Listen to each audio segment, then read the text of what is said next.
Pathanamthitta പെരുന്നാട്ടെ CITU പ്രവർത്തകനെ കുത്തിക്കൊന്ന കേസിൽ 8 പ്രതികളും പോലീസിന്റെ പിടിയിൽ. ആയുധങ്ങളും പോലീസ് കണ്ടെടുത്തു. ജിതിനെ കൊലപ്പെടുത്തിയത് BJP RSS പ്രവർത്തകരെന്ന് CPM ആരോപിച്ചു. എന്നാൽ ആരോപണം തള്ളിയ BJP ജില്ലാ നേതൃത്വം പ്രതികൾ CPM DYFI ബന്ധമുള്ളവരാണെന്ന് തിരിച്ചടിച്ചു. അതേസമയം രാഷ്ട്രീയ സംഘർഷമല്ലെന്ന നിലപാടിലാണ് പോലീസും ജിതിന്റെ കുടുംബവും. ഞായറാഴ്ച രാത്രി 10:30-യോടെയാണ് പെരുന്നാട് മടത്തുമൂഴിയിലുണ്ടായ സംഘർഷത്തിൽ CITU പ്രവർത്തകനായ ജിതിൻ കൊല്ലപ്പെട്ടത്. ജിതിന്റെ ബന്ധുവായ അനന്തു അനിലിനെ പ്രതികൾ ഉൾപ്പെട്ട സംഘം തടഞ്ഞുവെച്ച് മർദ്ദിച്ചു. മുൻവൈരാഗ്യമായിരുന്നു ഇതിന് കാരണമെന്നാണ് പോലീസിന്റെ കണ്ടെത്തൽ. അനന്തുവിനെ മർദ്ദിക്കുന്നത് തടയാനെത്തിയപ്പോഴാണ് സംഘം ജിതിനെ കുത്തിക്കൊലപ്പെടുത്തിയത്. ജിതിനും അനന്തുവിനും ഒപ്പമുണ്ടായിരുന്ന വിഷ്ണു എന്ന യുവാവിനും സംഘർഷത്തിൽ പരിക്കേറ്റിട്ടുണ്ട്. നിഖിലേഷ്, വിഷ്ണു, ശരൺ, സുമിത്ത്, മനീഷ്, ആരോമൽ, മിഥുൻ, അഖിൽ എന്നിവരാണ് കേസിലെ പ്രതികൾ. എല്ലാവരെയും പോലീസ് പിടികൂടി.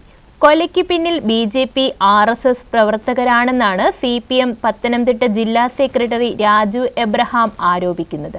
എന്നാൽ BJP പത്തനംതിട്ട ജില്ലാ പ്രസിഡന്റ് VA സൂരജ് ആരോപണത്തെ നിഷേധിച്ചു. മറിച്ച് പ്രതികളിൽ 2 പേർ CPIM അനുഭാവികളാണെന്നും അദ്ദേഹം ആരോപിച്ചു. പെരുന്നാട്ടിൽ ഇന്നലെ രാത്രി ജിതിൻ എന്ന് പറഞ്ഞ ആൾ കൊല്ലപ്പെട്ടതിനെ സംബന്ധിച്ച് ഭാരതീയ ജനതാ പാർട്ടിയുമായിട്ട് യാതൊരുവിധ ബന്ധങ്ങളുമില്ല. സംഭവത്തിന്റെ സത്യാവസ്ഥ ഇതാണെന്നിരിക്കെ CPMന്റെ ജില്ലാ സെക്രട്ടറി രാജു എബ്രഹാം ഇത് ഭാരതീയ ജനതാ പാർട്ടിക്ക് ബന്ധമുണ്ട് എന്ന രീതിയിൽ അത് വരുത്തി തീർക്കാൻ വേണ്ടിയിട്ടുള്ള ശ്രമങ്ങളാണ് നടത്തിക്കൊണ്ടിരിക്കുന്നത്. CPMുമായിട്ടും DYFIയുമായിട്ടും ബന്ധപ്പെട്ടുള്ള ആൾക്കാരാണ് ഇതിൽ പ്രതികളായിട്ടുള്ളത്. ഇത് ഭാരതീയ ജനതാ പാർട്ടിയുടെ മേലിൽ കെട്ടിവെക്കാൻ വേണ്ടിയിട്ടുള്ള നിഗൂഢമായിട്ടുള്ള ശ്രമങ്ങളാണ് ഇപ്പോൾ നടത്തിക്കൊണ്ടിരിക്കുന്നത്. ഈ സംഭവമായിട്ട് ഭാരതീയ ജനതാ പാർട്ടിയുടെ ഒരു പ്രവർത്തകന്മാർക്ക് പോലും ഈ സംഭവമായിട്ട് ബന്ധമില്ല.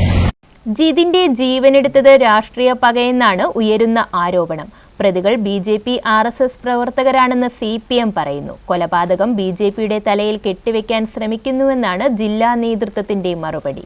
എന്നാൽ കൊലപാതകത്തിന് പിന്നിൽ രാഷ്ട്രീയമാണെന്ന് തോന്നുന്നില്ലെന്നായിരുന്നു ജിതിന്റെ കുടുംബത്തിന്റെ പ്രതികരണം.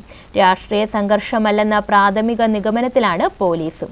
കസ്റ്റഡിയിലെടുത്തവരുടെ രാഷ്ട്രീയ പശ്ചാത്തലം പോലീസ് വ്യക്തമാക്കിയിട്ടില്ല. രാഷ്ട്രീയ കൊലപാതകമാണോ എന്ന കാര്യവും പോലീസ് അന്വേഷിക്കുന്നുണ്ട്. ജിതിന്റെ മൃതദേഹം പത്തനംതിട്ട ജനറൽ ആശുപത്രി മോർച്ചറിയിൽ നിന്നും പോസ്റ്റ്മോർട്ടത്തിനായി കോട്ടയം മെഡിക്കൽ കോളേജിൽ എത്തിച്ചു. News bureau, Pathanamthitta.